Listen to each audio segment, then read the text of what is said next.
नमस्कार, आप देख रहे हैं मौसम तक चैनल और मैं हूं देवेंद्र त्रिपाठी। दोस्तों, आज भी आपके साथ मुलाकात हो रही है स्क्रीन के माध्यम से ही क्योंकि एक प्रॉब्लम ये है कि जिस माइक से मैं रिकॉर्डिंग करता था वो माइक अभी ठीक नहीं है, जिसे मैंने दिया है सर्विस सेंटर पर ठीक होने के लिए। और दूसरा कारण ये है कि थोड़ी-सी तबीयत नासाज़ है। वही मौसम का असर, सर्दी और खाँसी, बुखार, तो इस वजह से आज भी इसी तरह से करूँगा और संभवतः कल से हो सकता है शाम या परसों से माइक आ जाए तो करूँगा। आप देख रहे हैं नेशनल वेदर बुलेटिन मौसम तक यूट्यूब चैनल और मौसम तक फेसबुक पेज पर, और मैं हूं देवेंद्र त्रिपाठी और आपके साथ जुड़ा हूं दोस्तों अगले 24 घंटों के मौसम का हाल बताने के लिए। अगले 24 घंटों का यानी कि 13 जनवरी 2025 का 13 जनवरी जो कि पहला अमृत स्नान होगा प्रयागराज में लगे महाकुंभ का।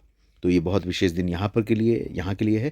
और इस समय काफ़ी धुंध, बादल और कोहरा बना हुआ है। यहाँ पर बरसात हुई है, कुछ जगहों पर प्रयागराज में भी बरसात हुई है। और साथ ही इधर आप देख सकते हैं तमाम जगहों पर धुंध या बादल और कोहरा एटमॉस्फेयर में है। धूप थोड़ी बहुत शाम को दिखाई दी थी, जिस तरह की उम्मीद थी वैसी ही।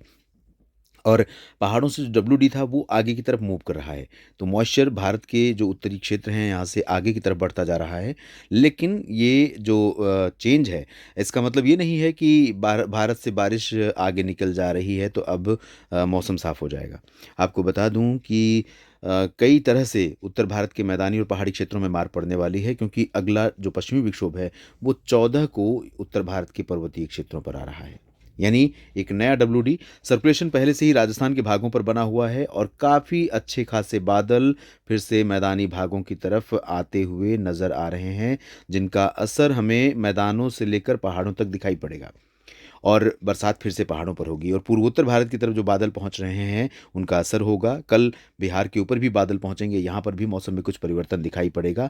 और नीचे की तरफ अगर देखें तो पूर्वी मध्य प्रदेश और महाराष्ट्र के ऊपर भी बादल आज रहे कुछ जगहों पर। और 14 जनवरी से फिर से यहाँ पर बादल नीचे की तरफ से बढ़ेंगे। 13 जनवरी को भी बादल आ सकते हैं महाराष्ट्र में कुछ जगहों पर, खासतौर पर दक्षिणी कोंकण गोवा, दक्षिणी मध्य महाराष्ट्र और विदर्भ के कुछ भागों पर। और इस महाराष्ट्र मध्य प्रदेश के पूर्वी रीजन पर कुछ बादल रह सकते हैं। और इसके अलावा साउदर्न पेनिनसुलर रीजन जो है लगातार इंटेंस वेदर एक्टिविटी के लिए कह सकता हूँ तैयार हो रहा है, क्योंकि नीचे से नमी का फ्लो लगातार दक्षिण भारत के क्षेत्रों की तरफ बढ़ रहा है। बारिश कई राज्यों पर बढ़ने वाली है। आज आपने बादलों की झलक कर्नाटक में उत्तरी आंतरिक क्षेत्रों में, तेलंगाना और आंध्र प्रदेश के तटीय क्षेत्रों से लेकर ओडिशा तक देख ली है। और दक्षिणी आंतरिक कर्नाटक में कुछ जगहों पर बरसात हुई होगी और तमिलनाडु में भी कई जगहों पर बरसात हुई है। तो धीरे धीरे बारिश बढ़ रही है, आने वाले समय में और भी बढ़ेगी। तो आइए जानते हैं फिलहाल किन जगहों पर बरसात अगले 24 घंटों में दिखाई पड़ सकती है या उसके बाद क्या असर रहेगा। तो दोस्तों, इस मैप के अनुसार पूर्वोत्तर भारत के भागों में बरसात होगी, नीचे की तरफ बरसात होगी और बाकी जगहों पर फिलहाल मौसम सूखा रहेगा। तो क्या वाकई में मॉडल जिस तरह से दिखा रहा है उसी तरह की उम्मीदें लग रही हैं? तो सबसे पहले आपको बता दूं कि उत्तर के क्षेत्रों में इस समय हवाओं का रुख बदलना आमतौर पर होना चाहिए जब डब्ल्यूडी आगे बढ़ जाता है। लेकिन अभी भी राजस्थान के भागों से लेकर, इन जगहों से लेकर बिहार के और सिक्किम तक, इसके नीचे के भागों पर आर्द्र वाली हवाएं पहुंच रही हैं, बंगाल की खाड़ी, अरब सागर दोनों तरफ से। और इसी वजह से यहाँ पर नमी का प्रवाह लगातार बना हुआ है और आने वाले समय में बादल बनने इन क्षेत्रों में और बारिश होने की संभावनाएं भी बनी हुई हैं। तो उत्तर भारत में क्या परिवर्तन होगा? उत्तर भारत में परिवर्तन ये होगा कि जो डब्ल्यूडी आगे निकल रहा है उसके आगे जाने के कारण यहाँ पर पहाड़ों पर मौसम साफ हो जाना चाहिए आमतौर पर। लेकिन यहाँ पर क्योंकि अभी फिर से नमी का फ्लो, जिसका जिक्र मैंने किया कि पश्चिम से लगातार बना हुआ है, जो मैदानी भागों की तरफ भी और ऊपर की तरफ भी आ रहा है नमी का फ्लो। तो ये जो नमी का फ्लो है दोस्तों, ये कहीं ना कहीं यहाँ पर धुंध और नमी का फ्लो हो या ना हो, पहले से जो बरसात और हिमपात हुआ है यहाँ पर, उसके कारण भी यहाँ पर एटमॉस्फेयर में नमी बनी हुई है। तो ये नमी हट सकती है आमतौर पर जब पश्चिमी हवाएं या शुष्क हवाएं लगातार चलें। तो अभी बहुत ज़्यादा हवा नहीं चलेगी, लेकिन पहाड़ों पर फिर भी कश्मीर, हिमाचल, उत्तराखंड, गिलगित बाल्तिस्तान, मुजफ्फराबाद, लद्दाख में कुछ आसमान साफ रहने की संभावनाएं बन सकती हैं दोपहर के आसपास। और धूप खिल सकती है। ठंडा मौसम दिन और रात में रहेगा। कई जगहों पर तापमान 20 डिग्री सेल्सियस तक नीचे जा रहा है। स्कार्दू और आसपास के भागों में, करगिल और इन सभी जगहों पर 10 डिग्री सेल्सियस शून्य से नीचे रिकॉर्ड किया जा रहा है लद्दाख में। और बाकी जगहों पर भी पारा गिरा हुआ है, कड़ाके की ठंड पड़ रही है।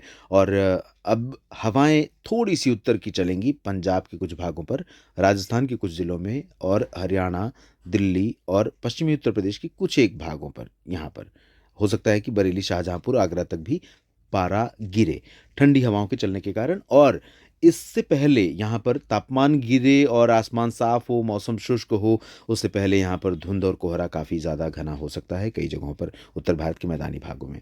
उत्तर प्रदेश के पूर्वी रीजन में और यहाँ पर बरसात अगले 24 घंटों में 13 जनवरी को नहीं है, लेकिन 14 जनवरी को फिर से मौसम बदल जाएगा।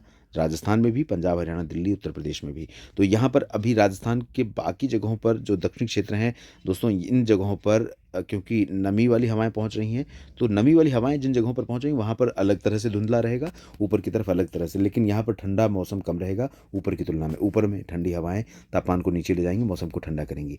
उत्तर प्रदेश के पूर्वी रीजन में अयोध्या में आज बरसात हुई है और उत्तर प्रदेश से लेकर वाराणसी, प्रयागराज के बीच में, जौनपुर, प्रतापगढ़, गोरखपुर, देवरिया के बीच में और पश्चिमी बिहार के भागों पर, ये वाला जो रीजन है, दरभंगा, गया, वैशाली, पटना के बीच में, इन जगहों पर कुछ हिस्से ऐसे हो सकते हैं जहां पर बरसात की संभावनाएं बन सकती हैं। थोड़े बहुत बादल अभी घने हैं। आज रात से लेकर कल सुबह के बीच में इन जगहों पर कहीं कहीं पर बूंदाबांदी, हल्की वर्षा हो सकती है। शेष पूर्वी बिहार में, झारखंड, पश्चिम बंगाल में और असम और मेघालय, नागालैंड, मणिपुर, मिजोरम, त्रिपुरा में, सिक्किम, उप हिमालय, पश्चिम बंगाल में ड्राई वेदर रहेगा और अरुणाचल में कुछ इलाकों में बरसात की संभावनाएं हैं।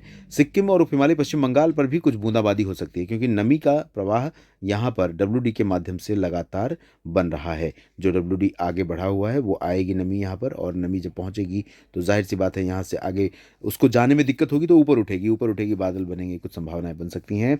और उड़ीसा, छत्तीसगढ़, मध्य प्रदेश, महाराष्ट्र, गुजरात और गोवा, इन सभी जगहों पर ड्राई वेदर और लगातार आर्द्रता वाली हवाएं यहाँ पर आ रही हैं सभी जगहों पर। एक यहाँ पर एंटी साइक्लोनिक सर्कुलेशन बना हुआ है, यानी घड़ी की दिशा में घूम रहा है ऐसे, और ये जो घूम रहा है ये धीरे धीरे कहीं ना कहीं निरंतरता जो बनी हुई है हवा की उसको जारी रख रहा है। तो इसके कारण ही काफ़ी कुछ परिवर्तन, इसके कारण ही एक सिस्टम को रिस्पॉन्सिबल नहीं कह सकते, कई सारे फैक्टर होते हैं जिसकी वजह से परिवर्तन आता है मौसम में।